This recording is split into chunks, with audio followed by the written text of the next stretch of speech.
आपको शायद ये बात जानकर हैरान ना हो कि हमारी दुनिया का ज्यादातर हिस्सा पानी से कवर्ड है, क्योंकि ये एक ऐसा फैक्ट है जो हम स्कूल लाइफ से सुनते आ रहे हैं।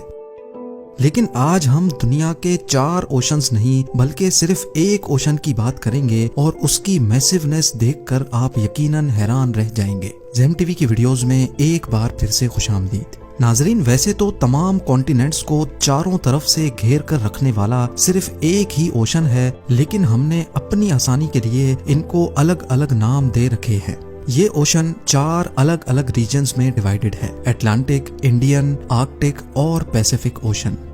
हम बाकी 3 ओशंस को हटाकर सिर्फ इस ओशन की बात करने जा रहे हैं जिसको पैसिफिक ओशन कहा जाता है। पैसिफिक अकेला ही इतना बड़ा है कि अगर पेरू और चिली के दरमियान ओशन के बॉटम तक जाकर एक सुराख किया जाए और उस सुराख को आर पार करके सीधा अर्थ के ऑपोजिट साइड से निकाला जाए, तो आपको ये बात जानकर हैरत होगी कि इतना सब कुछ करने के बावजूद भी आप वियतनाम और ताइवान के करीब पैसिफिक ओशन से ही निकलेंगे।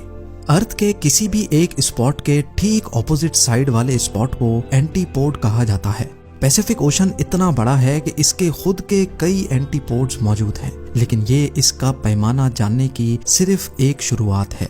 हमारी अर्थ का पूरा एक गोल चक्कर यानी अर्थ का सर्कमफ्रेंस 40,000 किलोमीटर्स बनता है। यानी अगर किसी एक पॉइंट से हवाई जहाज फ्लाई करे तो पूरे 40,000 किलोमीटर का डिस्टेंस कवर करने के बाद जहाज वापस उसी जगह पहुंच जाएगा जहां से उसने टेक ऑफ किया था। पैसिफिक ओशन में कई एरियाज ऐसे हैं जिनके दरमियान का टोटल डिस्टेंस पूरे अर्थ के सर्कमफ्रेंस का 50% है। जी हाँ, लगभग पूरे 20,000 किलोमीटर्स। ये हिस्सा इंडोनेशिया और कोलंबिया के दरमियान मौजूद है, जिसको पैसिफिक ओशन का सबसे लंबा हिस्सा माना जाता है और ये तकरीबन 20,000 किलोमीटर बनता है। रिसर्च के दौरान मुझे भी ये जानकर हैरत हुई कि इंडोनेशिया और कोलंबिया के दरमियान पैसिफिक ओशन के इस हिस्से में हमारा पूरा चांद फिट आ सकता है। सिर्फ एक नहीं बल्कि लाइन से पूरे 5 चांद, और उसके बावजूद भी इसमें काफी जगह खाली बच जाएगी। पैसिफिक ओशन की मैसिवनेस का अंदाजा आप इस बात से लगा लें कि हम इस पूरे ओशन को एक साथ देख भी नहीं सकते। किसी शिप में सवार होकर पैसिफिक ओशन के साइज का अंदाजा लगाना तो एक इम्पॉसिबल टास्क है, क्योंकि हमारी आंखें अर्थ के होराइजन को देख रही होती हैं और ये होराइजन कर्व हो जाता है। इसी वजह से हम ज्यादा दूर नहीं देख सकते। यही रीजन है कि समंदर में दूर दूर तक देखने पर समंदर और आसमान एक दूसरे से मिले हुए लगते हैं। 6 फुट लंबा इंसान समंदर में सिर्फ 5 किलोमीटर दूर तक देख सकता है। अगर उसके भी पार देखना हो तो किसी ऊंची जगह से देखना जरूरी हो जाता है। अगर समंदर के ऊपर किसी हवाई जहाज में माउंट एवरेस्ट जितनी ऊंचाई से भी देखा जाए तो हमें पैसिफिक ओशन सिर्फ 370 किलोमीटर दूर तक ही नजर आ सकेगा। यानी सिर्फ इतना दूर जितनी ये लाइन आप देख रहे हैं। ये तो हुई सिर्फ हवाई जहाज से देखने की बात। पैसिफिक ओशन को हम 400 किलोमीटर दूर आसमान में गर्दिश करते इंटरनेशनल स्पेस स्टेशन से भी एक साथ नहीं देख सकते। एक अंदाजे के लिए गूगल अर्थ का रुख करते हैं। ये है पैसिफिक ओशन में मौजूद एक आइलैंड जो बोरा बोरा के नाम से फेमस है। ये वो हाइट है जहां से नॉर्मली ड्रोन कैमरा देख सकता है। जूम आउट करके अब हम 10 किलोमीटर की उस हाइट तक पहुंच चुके हैं जहां से नॉर्मल कमर्शियल एयरप्लेन में बैठकर देखा जा सकता है। मजीद जूम आउट किया जाए तो 400 किलोमीटर की हाइट पर अब हम इंटरनेशनल स्पेस स्टेशन की ऊंचाई से पैसिफिक ओशन को देख रहे हैं। लेकिन अभी भी हमें पूरा पैसिफिक एक साथ नजर नहीं आ पा रहा।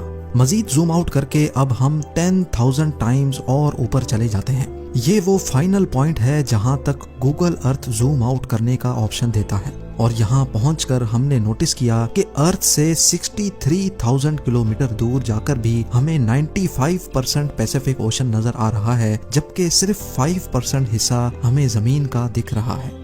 नंबर्स की बात की जाए तो Pacific ocean 16.5 crore square kilometres के एरिया पर फैला हुआ है। ये एरिया इतना जायंट है कि इसमें पूरा north America, south America, Europe, Africa, Asia, Australia, Antarctica और ग्रीनलैंड भी फिट आ सकता है।